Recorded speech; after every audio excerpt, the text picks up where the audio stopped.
family and freedom in Cuba, Belgium, Brazil, Congo, UK and all over the USA to crowds from 14 to 40,000.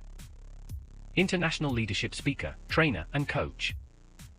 Author of Learn to Raw Leadership, Attitude Hack, Live a More Excellent Life, 5 Battle Strategies of a Victorious Warrior. 2021 President's Lifetime Achievement Award recipient. Founding partner of the John Maxwell team. Toastmaster International Speech Competition semi-finalist. Founder of Tell It Like It Is TV, ThatGuyRocks.com and ThatGuySpeaks.com. Creator of Story Power TV, Transforming Grace TV, and Leading Leaders Podcast. Producer of 4 TV programs and podcasts for Liftable TV and World Trumpet Television as well as multiple social media channels. Please help me welcome J Loren Norris. If you've ever tried to train a new puppy to walk on a leash, you have experienced the massive difference between managing and leading. If you've ever been a new employee in a company where you have a manager who only knows how to manage and not how to lead, you have experienced the massive difference between managing and leading. If you're a leader and you have learned how to inspire, to motivate, to redirect the intentions of people without micromanaging them, then you know the massive difference between management and leading. That's what I want to talk about today on Leading Leaders. Subscribe now for our extensive video library of leadership lessons promoting faith, family, and freedom. I'm J Loren Norris with Leading Leaders Podcast, and I can tell you I've been in both of those situations. Actually, I would have to say in all 4 of those situations. I've been the manager trying to force people, make them comply to do what I need them to do by cajoling them, by withholding paychecks or creating incentives or threatening behaviors. If you don't do this, you're going to have to work late. If you don't finish this on time, you're going to have to do overtime. If you don't do this, you're going to have to do overtime. You're not going to get paid the overtime pay because you've already taken a 2-hour lunch. We'll just change your pay clock. All of those kinds of manipulations that some would call management. It's a way of getting behavior out of people that they really don't want to give. Well, that's different than being led. Being led is kind of when you have the free expression opportunity to be who you're supposed to be, and really what you have is targets. You have goals. You have things that you're supposed to achieve. And you have the internal work ethic and motivation to see to it that those things happen. I have to tell you, when you think about the way John Maxwell says it, we tend to hire people for what they know and then fire them for who they are. There's a profound advantage, if you're a leader, to hiring the right kind of people to begin with. Because aptitudes are easy to change. Aptitudes are easy to educate. Skill sets can be taught. Attitudes can be as well, but it takes a whole lot more time and effort. It takes a whole lot more energy to manage a bad attitude than it does to train a new aptitude. It takes a whole lot more energy to manage a bad attitude than it does to train a new aptitude. That's one major difference between leadership and management. Now, I have a puppy. I have a 60-ish pound Irish Doodle. Think of a toddler with a whole lot of fur. Independent, playful, rambunctious, always wants to play, there's 15 toys in this house that dog will bring to me and throw at my feet. Usually when I'm on a conference call, when I'm on a Zoom, when I'm working with a client. All of my clients know Sandy Dog because Sandy will climb up on me in the middle of a Zoom call. Because that's what Sandy Doodles do. That's what doodles do, because doodles are high energy, high affection kind of dogs. Putting them on a leash, that requires a whole new kind of training. And it's not just training for the dog, it's training for the human who manages the dog, because The dog has their own way of doing things. The dog will just kind of want to run free, and it just happens to have a leash attached with a human on the end of it. You're not training the dog as much as you're training the human where to follow the dog or how to get them to do what they're supposed to do. And when you put a 60-pound doodle with a whole lot of energy on the end of a leash, you better be strong and in shape, because you're either going to keep up or you're going to have to manage them by pulling hard on that leash until you train them to walk beside you. Now, Sandy and I have known each other a little over a year, and we've kind of gotten into a pace when we walk that after about a block or two of a short leash, I can say, in your spot, and she knows that in her spot is at my right leg and with her shoulder touching my knee. And we're pretty good with that. After about a block, we kind of walk with that pace and with that rhythm. But there was a long time that the minute I put the leash on, she was like a fish out of water. She wanted to pull and she wanted to jump and she would spin around backwards and she would hop in circles like a kangaroo at a carousel, and it was infuriating. What's worse is when she'll kind of take her moment and she'll kind of get down on her hunches and back up like a spring-loaded rocket and then take off at a dead run to the end of the leash, trying to pull it out of my hand. She just wants to run free.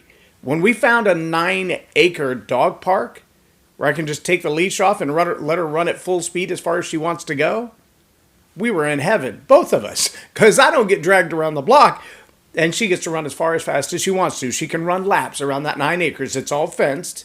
There's other pups to play with, and I can sit at the picnic table and get my work done. Now, what does that have to do with the difference between leading and management? Everything.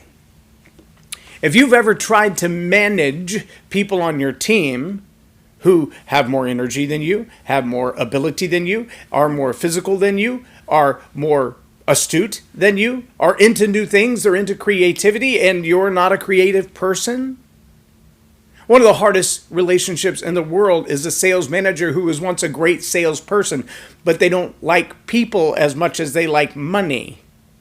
Oh, they'll do whatever it takes to get the sale, but trying to manage other people, trying to transfer that ambition as a skill set, well, that's nearly impossible. That's like me trying to communicate with Sandy. It's really hard to get other people to do what you do when what you do comes naturally to you, but it's not a transferable skill. It's a personality trait. True story. Now, I've been on both sides of that.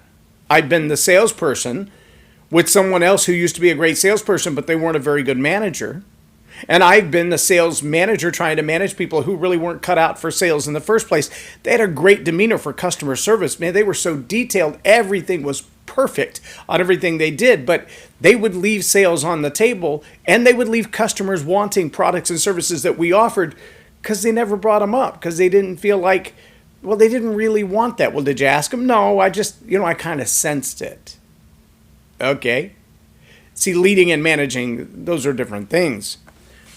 When you're leading a customer down the path of a buy or a sell or a transaction, you've got to be able to read what people are asking for. You've got to listen for those buying signals. You've got to understand what their needs are. You also have to know sometimes that there's a question behind the question, and the question behind the question is the one that leads to the answer you're looking for. And if you're only asking the 20 questions on the original assessment, chances are you're not going to get to that question. It's the question behind the question that gets the person that you're asking to answer the question you want. That's a different form of leadership. It's not just managing the questions and expecting the outcomes or knowing what to put in the box to get to the formulaic answer that you're looking for. It's genuine curiosity about the person you're talking to. It's genuine curiosity about their needs. And at some point in a sales cycle, as an example, or a leadership relationship, understanding that maybe what you offer isn't the ideal solution, but you can win someone over to your fandom, for lack of a better word, by providing the answer to the problem they have, providing a solution, even if it doesn't come from you. Oh, you may not benefit right now because they're not writing you a check or sliding their credit card for your purchase, but you win them over in the fact that they now trust you to go to the next level, to do what needs to be done, because you've already demonstrated that you're willing to do that even if it's not to your immediate benefit. That's leading. That's not managing. I grew up in a household with a lot of yelling. I grew up in a household where raised voices got things done. I grew up in a household for a season with a stepfather who would literally throw things at you, namely his boots, if you behaved in a way that he didn't agree with. I remember running across the front yard after he had said something, and I smarted off to him. I was probably 6 or 7. And he took the boot off of his foot and threw it at the back of my head so hard. I looked like a cartoon character, tumbling forward across the front yard after being knocked off my feet. He laughed, because I'm sure it was comical looking. But that was his way of managing children. Not leading, but managing. Now, I know I've also seen, and I've done it, leading my children to make better decisions. Sometimes I stand by and watch them do stupid things. I've already made an assessment of just how dangerous it could be, just how far this process is going to go before someone gets seriously injured. And I determine, in my infinite wisdom, with whatever wisdom I have at the moment, whether or not it's going to be lethal or just a lesson. If you can decide between lethal and a lesson, always let them lesson. Let them learn. There is no greater teacher than consequences. If it's going to be lethal, you should probably intervene. But being the kind of leader who lets people consequence when they make a bad choice, and then teaching the purpose of the lesson along with that, that's leadership, not management. A manager says, don't do it that way. I wouldn't do it that way. You can't do it that way. Here's why we won't do it that way. When it's just a lesson to be learned. A manager doesn't let you get to the lesson to be learned. They want you to comply with their rights, their rules, their expectations to begin with. See, we live in a society today where there's a whole lot more management than there is leadership. And ask yourself this. If leading is leading by example, if leading is a way of saying, I'll do the right thing, and if you model what I'm doing, you'll be doing the right thing. And I'll do the right thing and get the right results. And if you'll model what I'm doing, you'll be doing the right thing and you'll be getting the right results. And if you try to model what I'm doing, but you do something a little bit differently, you're probably not going to get the same results, but you will get a lesson. That's leading. Managing says, I'll do things my way. You'll do what I tell you to. And even if what I do gets a different result than what you do, you will still do what I tell you to. We see it at every level of our society today. We see rights and privileges poured on certain groups of people and expectations and demands poured on other people. That's not leadership. That's management. That's me putting Sandy Dog on a leash and trying to get her to go for a walk exactly where I want her to be. That's not the freedom of saying, let's go to the park, and she jumps out of the car and I put a leash on and I walk her from the car to the gate. But the minute we get to the gate, I let the leash off and she does anything she wants to within the bounds of the 9 acres of the park. She's in hog heaven. She's doing exactly what she wants to do her way, with harm as much as I can possibly do removed from the scenario. But guess what happens when it's time to leave? I meet her at the gate, I put the lead back on her, and I walk her back to the car. Why? Because there's a certain parameter that you got to manage and a certain parameter you got to lead. Now, I do know there are people who go to that same dog park. They don't put a lead back on their dog when they get to the gate. They open the gate, the dog walks through and sits down. They open the next gate, the dog walks through and sits down. They walk to the car and open the door, and the dog gets in the car. I don't yet trust Sandy for that. I think if I opened the gate, she would just take off running as fast as she could in whatever other direction she would want to, because we're still not there yet. While I'm learning to lead her, my best option is to manage her. I hope you're catching on as a leader to what these implications are for you. There are people in your organization that you have to manage because you have not yet learned to lead them. There are probably people in your life who are trying to manage you because they have not figured out how to lead you. There are places in society where we are being managed by those who don't know how to lead. They just know how to manage. They want to dictatorially force control.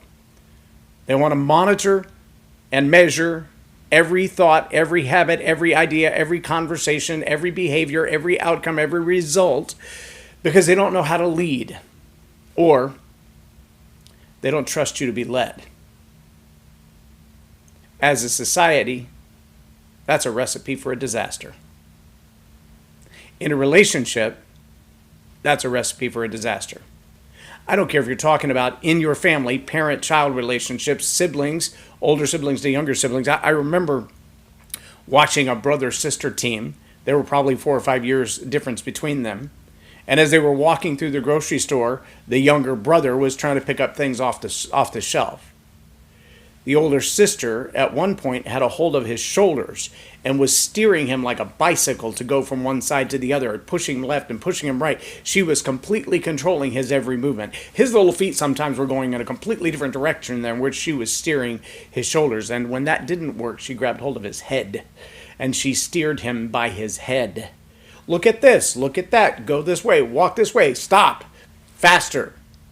She completely controlled his behavior by holding on to his head. Yeah, you can take that metaphor as far as you want to.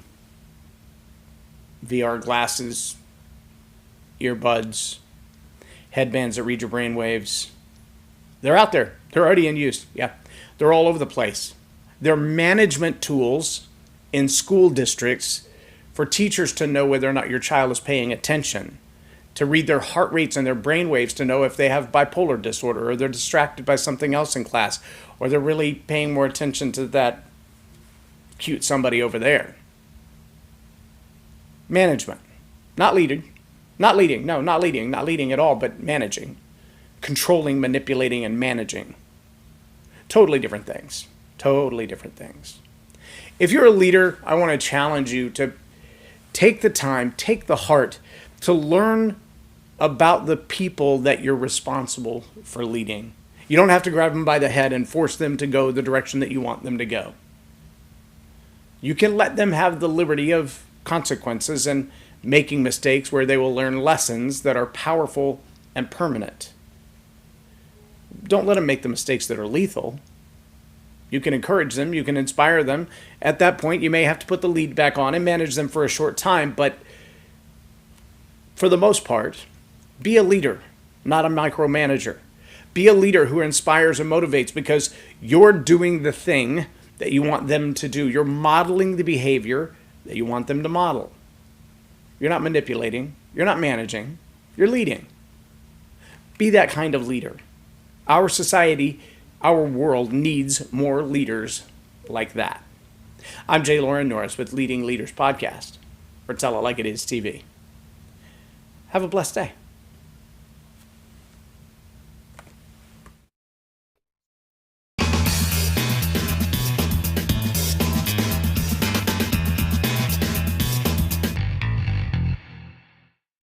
Loren is a master teacher on storytelling, and I learned so much. I'm really going to have to sit down and go back through everything, and I think I might have to have some more coffees with Loren, but it was totally worth my time, and I really highly recommend it if you're looking to